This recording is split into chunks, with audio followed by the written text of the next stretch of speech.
Terima kasih untuk kesempatan yang diberikan kepada saya. Izinkan saya selaku moderator memperkenalkan teman-teman saya.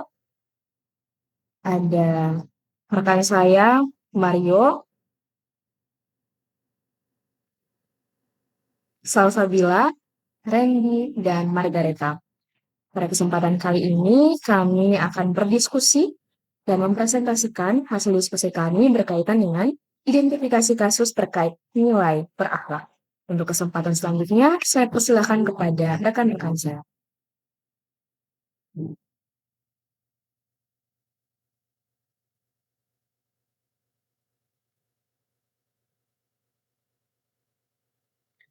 Yang pertama, berorientasi pelayanan. Contoh kasusnya ialah pemohon merasa tidak puas dengan pelayanan yang diberikan. Ada beberapa penyebab. Yang pertama, proses berbelit-belit.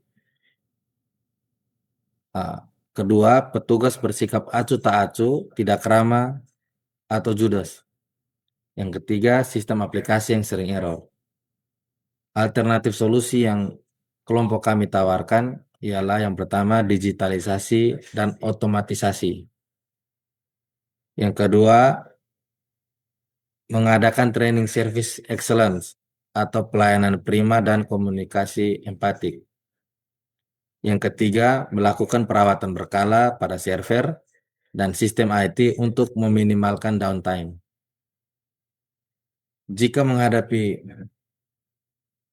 jenis pemohon yang seperti ini, sebaiknya kita jangan terpancing amarahnya, melainkan pertama kita dengarkan dulu apa keluhannya, jangan sampai kita memotong komplain mereka. Yang kedua, kita meminta maaf atas kenyamanan yang terganggu. Yang ketiga, baru kita carikan solusinya. Dan yang keempat, berterima kasih karena kritik mereka membantu instansi kita menjadi lebih baik. Sekian, next.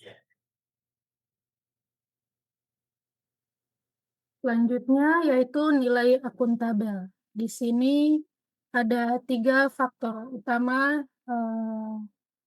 di dalam nilai akuntabel yang menjadi masalah, yaitu gratifikasi.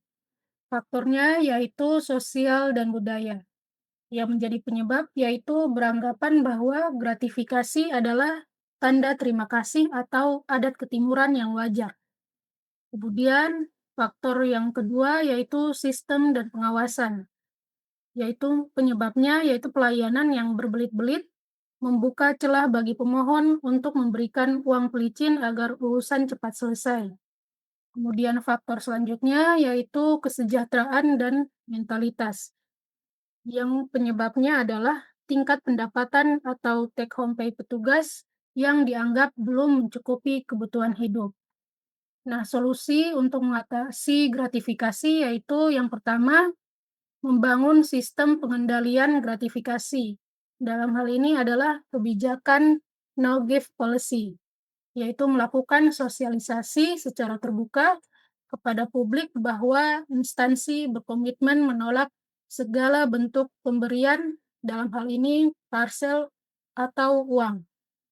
Kemudian melakukan pemasangan atribut anti gratifikasi seperti pemasangan spanduk, stiker, dan pengumuman bebas gratifikasi. Sekian untuk nilai akuntabel. Untuk nilai selanjutnya saya persilahkan.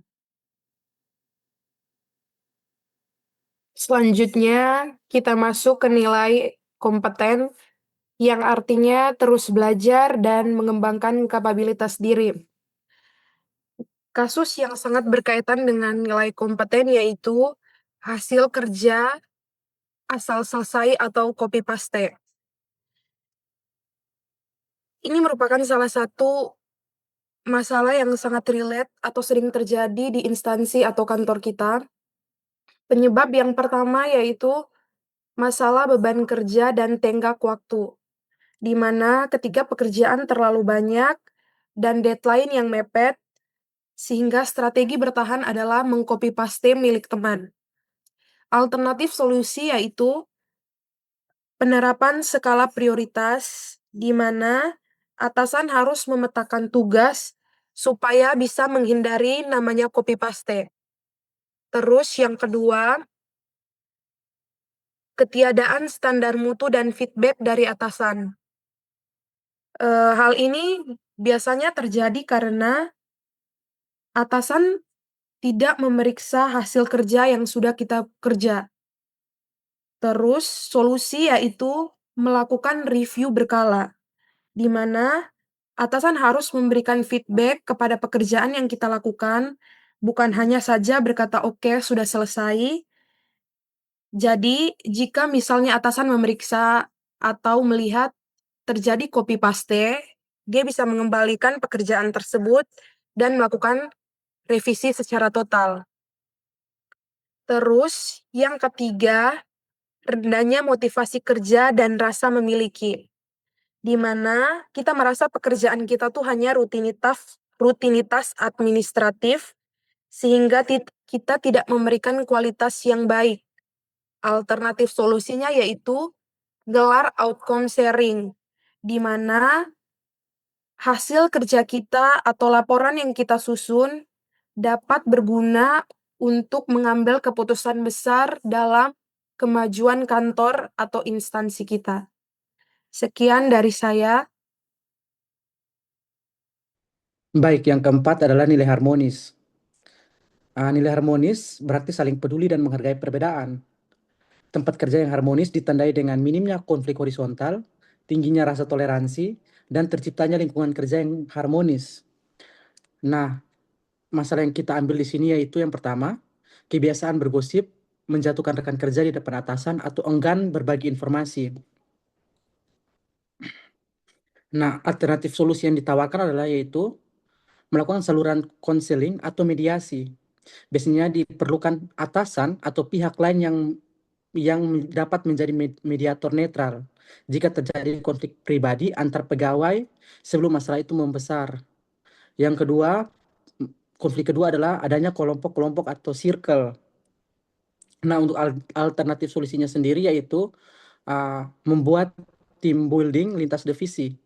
Adakan kegiatan gathering atau makan siang bersama dengan metode acak. Jadi dia tidak berkumpul dengan teman-teman seruangan saja, melainkan berkumpul dengan teman-teman dari divisi yang lain. Nah, yang ketiga, yaitu enggan membantu divisi lain karena merasa itu bukan urusan kami. Untuk hal ini, alternatif solusinya yaitu membuat proyek kolaboratif. Buat tim kecil lintas fungsi atau lintas seksi untuk menyelesaikan tugas-tugas tertentu agar terjadi chemistry yang dapat memperdekat hubungan antar pegawai. Mungkin sekian, dilanjutkan dengan pemateri selanjutnya.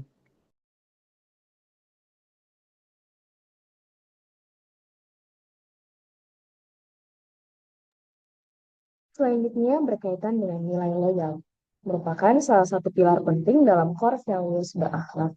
Nilai loyal sendiri berarti berdedikasi dan mengutamakan kepentingan bangsa dan negara.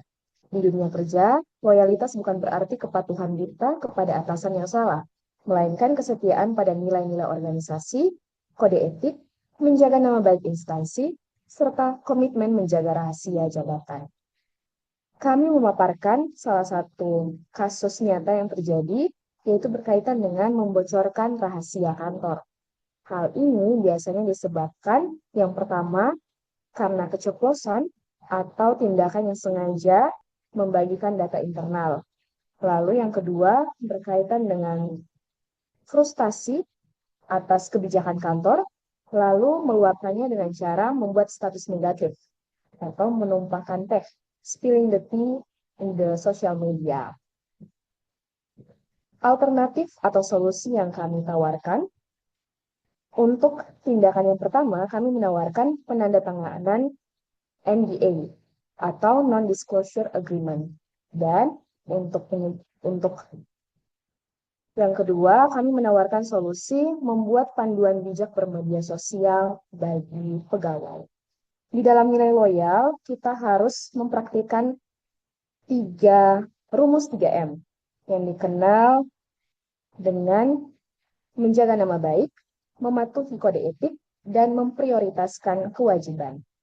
Penting untuk diingat bahwa loyalitas sejati tidak pernah meminta Anda dan saya untuk mengorbankan integritas.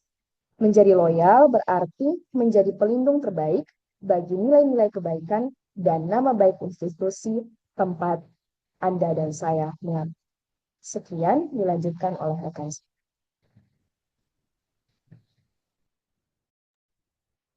Yang keenam, nilai adaptif. Contoh kasus yang kami ambil ialah gagap teknologi atau alergi digitalisasi. Penyebabnya yang pertama, menganggap teknologi sebagai beban tambahan, bukan sebagai alat bantu yang mempermudah pekerjaan. Yang kedua, pegawai merasa cara lama sudah cukup dan aman. Yang ketiga, takut gagal atau terlihat bodoh saat harus mempelajari sistem baru. Alternatif solusi yang kami tawarkan, yang pertama ialah pelatihan bertahap dan berkelanjutan. Cara ini memungkinkan pegawai dikelompokkan menjadi kelompok yang sangat mahir, sedikit mahir, atau tidak mahir sama sekali. Jadi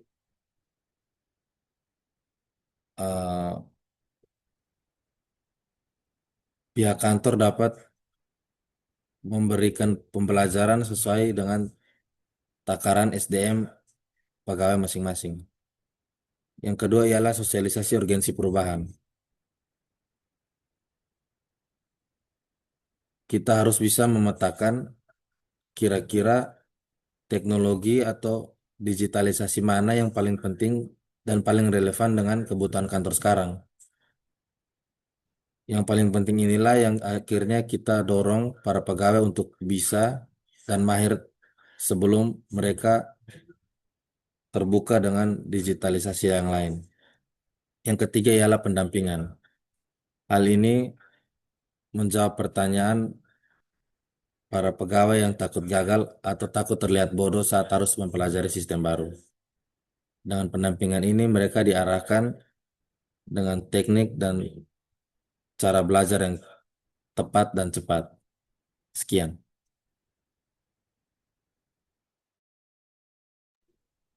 Baik, nilai yang terakhir yaitu kolaboratif.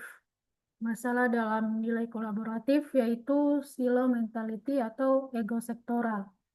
Penyebabnya yaitu enggan bekerja sama dengan instansi lain, swasta atau komunitas karena menganggapnya rumit secara birokrasi. Kemudian divisi atau bidang kerja merasa paling penting atau menganggap divisi lain sebagai pesaing, bukan mitra.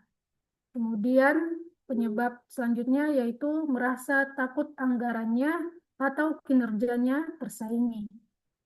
Alternatif solusi yang dapat diberikan yaitu divisi dapat membuat target tahunan yang keberhasilannya dinilai dari kerjasama dua divisi, yakni jika satu gagal, keduanya dinilai gagal. Kemudian melakukan rapat koordinasi lintas divisi secara berkala. Mungkin sekian dari nilai kolaboratif.